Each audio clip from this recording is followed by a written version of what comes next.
ننګرهار اطلاعاتو او کلتور ریاست کې د افغان خبریالانو د خوندیتوب کمیټې له لوري اطلاعاتو ته د لاسرسي په اړه د شته فرصتونو او ستونزو په اړه د سیمه ییزو رسنیو خبریالانو، رسنیو مسؤلینو او حکومتي ادارو استازو ترمنځ ناسته ترسره شوه.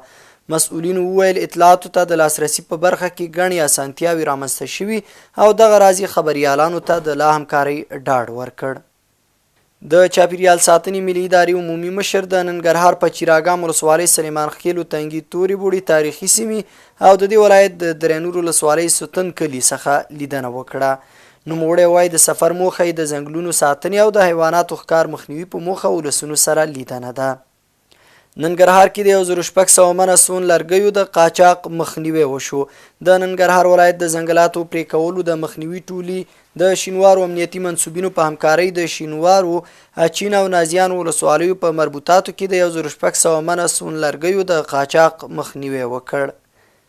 او ننګرهار کې یو ښوونځي ته غځېدلی سړک جوړ شو. د ننګرهار ولایت کامې ولسوالۍ د زاخیلو لیسې اداري مسؤلینو او ښوونکو له لوري د 78,100 افغانیو په مالي لګښت د لیسې لپاره سړک جوړ او ګټې اخیستنې ته وسپارل شو.